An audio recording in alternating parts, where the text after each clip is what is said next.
C V Nagesh Revanna ಅವರ ಪರ ವಕೀಲ. ನಾನು ಹೇಳ್ತಾ ಇದ್ದೆ, ಸಿ ವಿ ನಾಗೇಶ್ ಯಾವಾಗೆಲ್ಲ ಕೋರ್ಟ್ಗೆ ಬರ್ತಾರೆ ಒಂದು ರೀತಿಯಲ್ಲಿ ಕೋರ್ಟ್ನ ಏನು ಅಲ್ಲಿ ನಡೆಯುವಂಥ ವಾದ ವಿವಾದಗಳು ನೋಡೋದಕ್ಕೆ ಭಾಳ ಅದ್ಭುತವಾಗಿರುತ್ತೆ. ಈಗ ಹೇಳ್ತಾರೆ, ರೇವಣ್ಣಗೆ ಜಾಮೀನು ತಪ್ಪಿಸೋದಕ್ಕೆ ನೀವು ತನಿಖೆಯನ್ನು ವಿಳಂಬ ಮಾಡ್ತಾ ಇದ್ದೀರಿ. ಈಗಾಗಲೇ ತನಿಖೆ ಮುಗಿದೋಗಿದೆ, ಏನು ಕೇಳಬೇಕೆಲ್ಲ ಕೇಳಿದಿರಿ ನೀವು. ಏನಿದೆ ಕೇಳೋಕ್ಕೆ? ರಿಮಾಂಡ್ ಅರ್ಜಿಯಲ್ಲಿ 161 ಹೇಳಿಕೆ ದಾಖಲಾಗಿದೆ. ಇನ್ನೇನು ಬೇಕು ನಿಮಗೆ?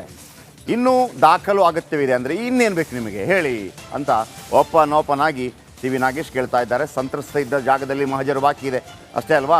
ಮಹಜರು ಮಾಡಲು ಕಂದಾಯ ದಾಖಲೆ ಬೇಕಂತೆ. ಇದು ಸಿ ವಿ ನಾಗೇಶ್ ಹೇಳೋದು. ದಾಖಲೆಯನ್ನು ಮೊದಲೇ ಪಡೆಯಬಹುದಿತ್ತಲ್ಲ, ಇಷ್ಟು ಲೇಟ್ ಯಾಕೆ ಮಾಡ್ತಾ ಇದ್ದೀರಿ?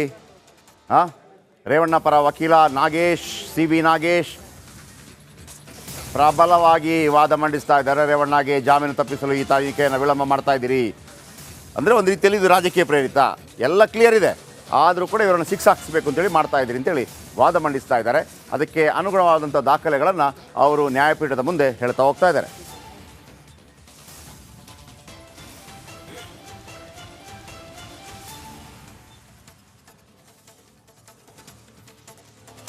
ರೇವಣ್ಣ ಅವರ ಜಾಮೀನು ಅರ್ಜಿಯ ವಿಚಾರಣೆ ನಡೀತಾ ಇದೆ. ಸದ್ಯಕ್ಕೆ ನ್ಯಾಯಾಲಯದಲ್ಲಿ ನಾಗೇಶ್, ರೇವಣ್ಣ ಅವರ ಪರವಾದ ವಕೀಲರು ಕೆಲವೊಂದಷ್ಟು ಪ್ರಬಲ ವಾದವನ್ನ ನ್ಯಾಯಾಧೀಶರ ಸಮ್ಮುಖದಲ್ಲಿ ಮಂಡಿಸ್ತಾ ಇರೋದು. ಬೇಕಂತಲೇ ರಾಜಕೀಯ ಉದ್ದೇಶದಿಂದಾಗಿಯೇ ರೇವಣ್ಣ ಅವರಿಗೆ ಜಾಮೀನು ವಿಳಂಬ ಆಗ್ತಾ ಇದೆಯಾ ಅನ್ನೋದು ಅವರ ವಾದ. ಇನ್ನೂ ದಾಖಲೆ ಬೇಕು ಅಂತ ಹೇಳೋದ್ರ ಅರ್ಥ ಏನು? ಸಂತ್ರಸ್ತೆ ಇದ್ದ ಜಾಗದಲ್ಲಿ ಮಹಜರು ಬಾಕಿ ಇದೆ ಅಂತ ಹೇಳಲಾಗ್ತಿದೆ. ಇತ್ಯಾದಿ ವಾದಗಳನ್ನು ಮಾಡೋ ಮೂಲಕ ಬೇಕಂತಲೇ ಜಾಮೀನು ಸಿಗೋದು ವಿಳಂಬ ಮಾಡಲಾಗ್ತಿದೆಯಾ ಅಂತ ಹೇಳಿ ನೇರವಾಗಿ ಪ್ರಶ್ನೆ ಮಾಡಿದ್ದಾರೆ ರೇವಣ್ಣ ಪರ ವಕೀಲರಾದ ನಾಗೇಶ್.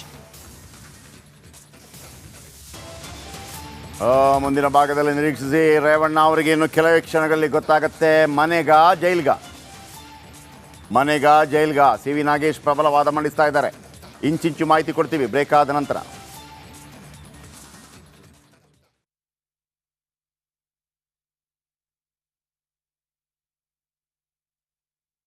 ಸಿ ವಿ ನಾಗೇಶ್ ರೇವಣ್ಣ ಅವರ ಪರ ವಕೀಲ. ನಾನು ಹೇಳ್ತಾ ಇದ್ದೆ, ಸಿ ವಿ ನಾಗೇಶ್ ಯಾವಾಗೆಲ್ಲ ಕೋರ್ಟ್ಗೆ ಬರ್ತಾರೆ ಒಂದು ರೀತಿಯಲ್ಲಿ ಕೋರ್ಟ್ನ ಏನು ಅಲ್ಲಿ ನಡೆಯುವಂಥ ವಾದ ವಿವಾದಗಳು ನೋಡೋದಕ್ಕೆ ಭಾಳ ಅದ್ಭುತವಾಗಿರುತ್ತೆ.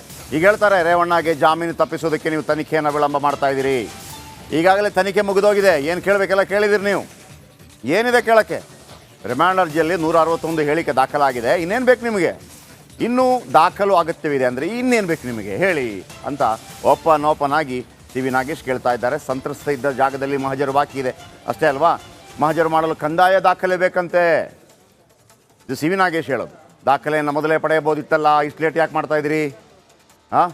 ರೇವಣ್ಣ ಪರ ವಕೀಲ ನಾಗೇಶ್, ಸಿ ವಿ ನಾಗೇಶ್ ಪ್ರಬಲವಾಗಿ ವಾದ ಮಂಡಿಸ್ತಾ ಇದ್ದಾರೆ. ರೇವಣ್ಣಗೆ ಜಾಮೀನು ತಪ್ಪಿಸಲು ಈ ತನಿಖೆಯನ್ನು ವಿಳಂಬ ಮಾಡ್ತಾ ಇದ್ದೀರಿ ಅಂದರೆ ಒಂದು ರೀತಿಯಲ್ಲಿ ಇದು ರಾಜಕೀಯ ಪ್ರೇರಿತ, ಎಲ್ಲ ಕ್ಲಿಯರ್ ಇದೆ, ಆದರೂ ಕೂಡ ಇವರನ್ನು ಹಾಕಿಸ್ಬೇಕು ಅಂತೇಳಿ ಮಾಡ್ತಾ ಇದ್ದೀರಿ ಅಂತೇಳಿ ವಾದ ಮಂಡಿಸ್ತಾ ಇದ್ದಾರೆ.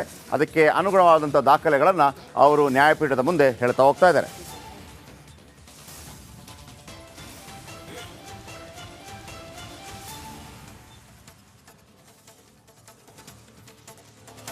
ರೇವಣ್ಣ ಅವರ ಜಾಮೀನು ಅರ್ಜಿಯ ವಿಚಾರಣೆ ನಡೀತಾ ಇದೆ. ಸದ್ಯಕ್ಕೆ ನ್ಯಾಯಾಲಯದಲ್ಲಿ ನಾಗೇಶ್, ರೇವಣ್ಣ ಅವರ ಪರವಾದ ವಕೀಲರು ಕೆಲವೊಂದಷ್ಟು ಪ್ರಬಲ ವಾದವನ್ನ ನ್ಯಾಯಾಧೀಶರ ಸಮ್ಮುಖದಲ್ಲಿ ಮಂಡಿಸ್ತಾ ಇರೋದು. ಬೇಕಂತಲೇ ರಾಜಕೀಯ ಉದ್ದೇಶದಿಂದಾಗಿಯೇ ರೇವಣ್ಣ ಅವರಿಗೆ ಜಾಮೀನು ವಿಳಂಬ ಆಗ್ತಾ ಇದೆಯಾ ಅನ್ನೋದು ಅವರ ವಾದ. ಇನ್ನೂ ದಾಖಲೆ ಬೇಕು ಅಂತ ಹೇಳೋದ್ರ ಅರ್ಥ ಏನು? ಸಂತ್ರಸ್ತೆ ಇದ್ದ ಜಾಗದಲ್ಲಿ ಮಹಜರು ಬಾಕಿ ಇದೆ ಅಂತ ಹೇಳಲಾಗ್ತಿದೆ.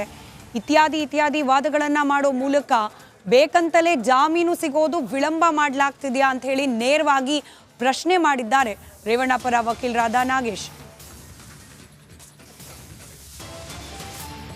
ಮುಂದಿನ ಭಾಗದಲ್ಲಿ ನಿರೀಕ್ಷಿಸಿ. ರೇವಣ್ಣ ಅವರಿಗೆ ಇನ್ನು ಕೆಲವೇ ಕ್ಷಣಗಳಲ್ಲಿ ಗೊತ್ತಾಗುತ್ತೆ ಮನೆಗಾ